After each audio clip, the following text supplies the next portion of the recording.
재림 성도 여러분 안녕하십니까?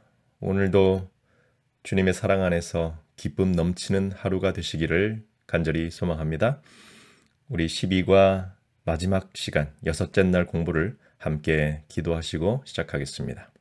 사랑의 아버지 하나님, 저희가 이 시대를 사는 동안 주님께서 주시는 경고와 전조의 말씀을 가볍게 여기지 않게 하여 주시고 매 순간 우리 스스로를 깨우며 준비하는 백성이 되게 하여 주시옵소서.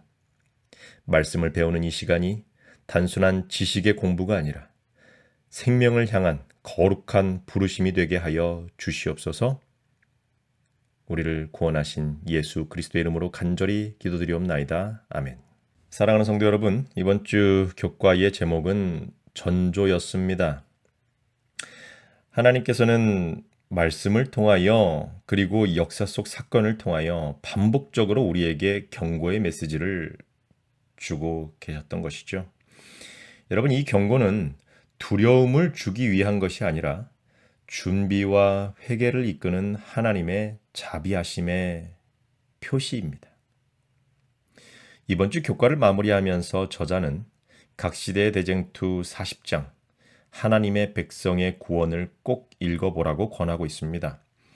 여러분들께서 꼭 시간을 내셔서 반드시 그 부분을 정독하시기를 부탁드립니다.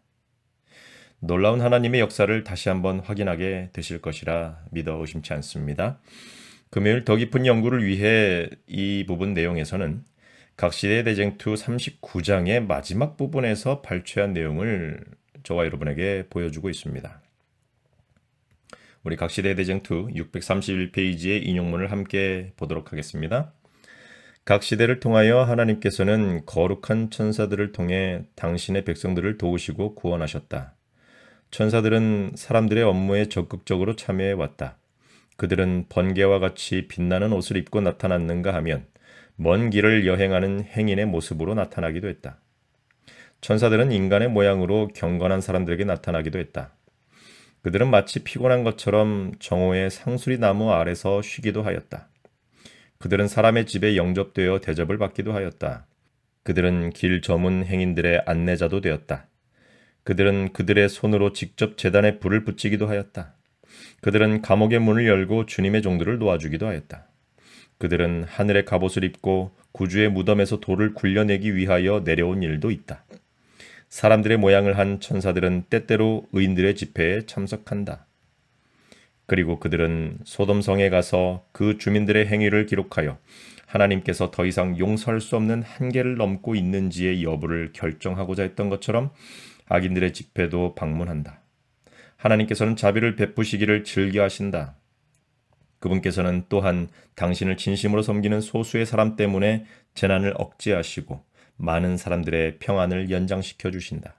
그러나 하나님을 대적하는 죄인들은 그들 자신의 생명이 그들이 조롱하고 핍박하는 충성된 소수의 사람들의 은혜로 지속된다는 사실을 거의 깨닫지 못하고 있다. 하나님께서는 시대마다 거룩한 천사들을 보내어 당신들의 백성들을 도우셨습니다.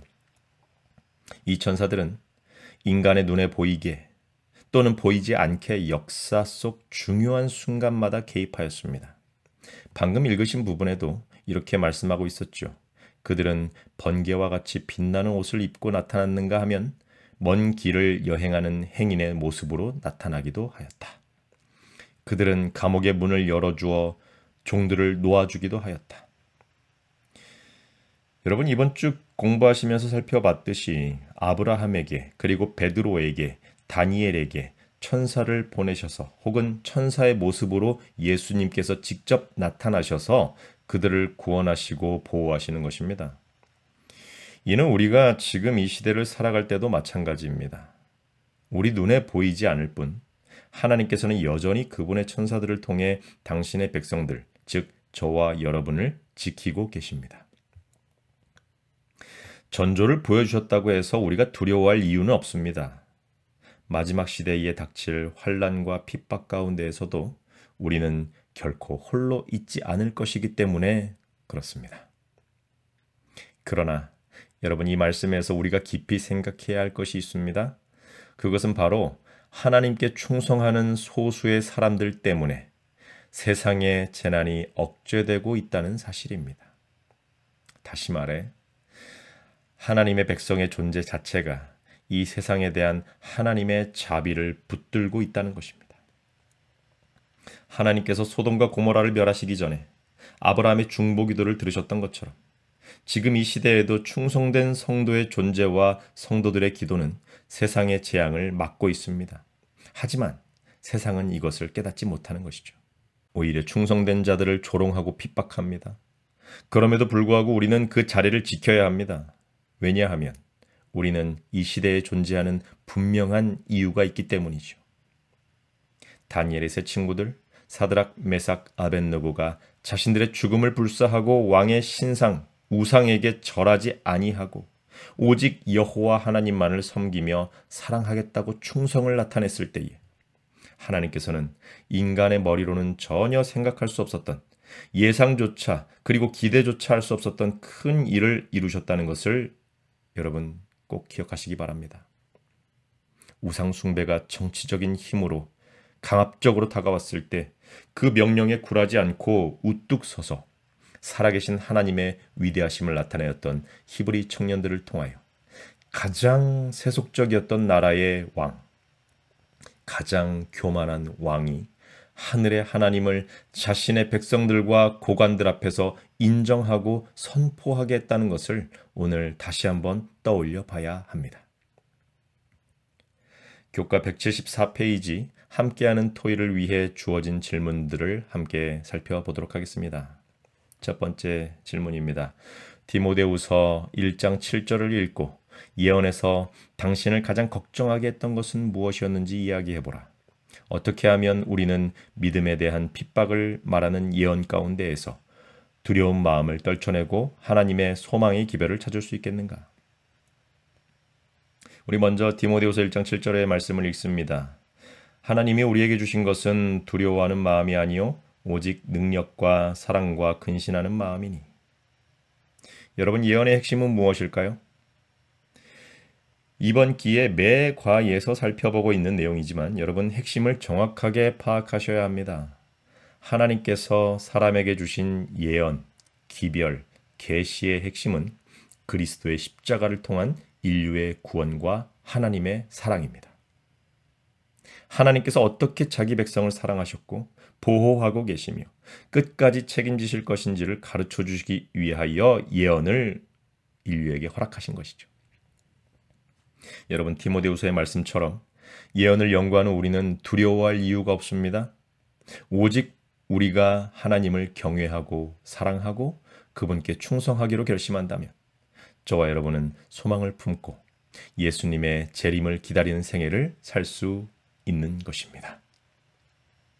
2번 질문입니다.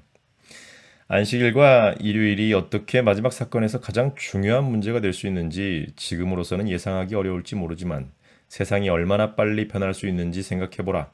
이 진리는 우리의 믿음이 순식간에 바뀔 수 있는 현재의 사건이 아닌 오직 계시된 하나님의 말씀에 근거해야 함에 대해 무엇을 가르쳐 주는가?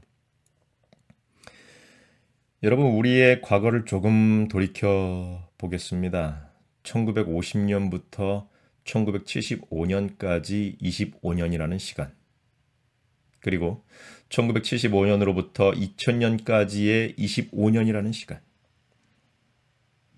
그리고 2000년부터 2025년, 오늘까지의 25년이라는 시간을 생각해 보시면 여러분, 앞으로 세상의 변화가 얼마나 신속하고 급변할지 예상할 수 있겠지요. 물론 변화가 빠를 것을 예상할 수는 있지만 어떤 방향으로 또 얼마나 변화가 올지는 상상조차 할 수 없을 정도일 것이 분명합니다. 짐승의 우상이 우리의 신앙의 삶에 가져다 줄 변화도 언제 실제적인 핍박으로 눈앞에 나타날지 우리는 알 수 없는 것이죠. 그래서 우리는 눈앞에 시시각각 변하는 세상과 형편에 따라 좌지우지 되어서는 안 될 것입니다. 오직 변하지 않는 우리 하나님의 말씀과 그분의 계시, 그리고 우리를 구원하실 약속이 되는 변치 않는 십자가에 우리의 믿음을 두어야 우리는 마지막 때까지 흔들림이 없을 것입니다. 마지막 3번 질문을 함께 살피시고 마무리하겠습니다. 다니엘서 2장 그리고 7장을 생각해 보라. 모든 제국은 정확히 예언된 대로 나타났다가 사라졌다. 우리가 오늘날 역사를 되돌아볼 때 그 제국들이 예언을 그대로 이루었음을 알 수 있다. 이제 우리에게 남은 왕국은 단 하나뿐이다. 그것은 어떤 왕국이며 그것이 실제로 예언대로 올 것이라고 확신할 수 있는 이유는 무엇인가? 여러분, 우리 함께 다니엘 2장 44절과 7장 27절을 읽어보도록 하겠습니다. 이 열왕의 때에 하늘의 하나님이 한 나라를 세우시리니 이것은 영원히 망하지도 아니할 것이요 그 국권이 다른 백성에게로 돌아가지도 아니할 것이요 도리어 이 모든 나라를 쳐서 멸하고 영원히 설 것이라. 나라와 권세와 온 천하 열국의 위세가 지극히 높으신 자의 성민에게 붙임받으리니 그의 나라는 영원한 나라이라. 여러분, 이 말씀 앞에 모든 예언이 성취되었기 때문에 우리는 당연히 이 예언의 마지막 국면인 그분께서 세우실 영원한 나라의 도래도 확실히 있을 것이라고 믿게 되는 것이죠. 여러분, 그 영원한 나라에서 저와 여러분이 지극히 높으신 자의 거룩한 백성이 되어 함께 살게 될 그날을 그려보시기 바랍니다. 그 영광스러운 날을 위하여 현재의 고난을 견디시고 그분께 충성하기로 결심하시기를 주의 이름으로 축원하며 12과 전조 교과를 마치도록 하겠습니다. 함께 기도하겠습니다. 사랑의 하나님, 저희는 이 시대의 마지막 징조들이 점점 더 분명해지는 것을 보게 됩니다. 그러나 주님, 저희가 두려움에 빠지지 않고 믿음으로 반응하게 하시며 충성된 자로 이 땅을 지키도록 그리고 주의 말씀을 따라 살도록 하여 주시옵소서.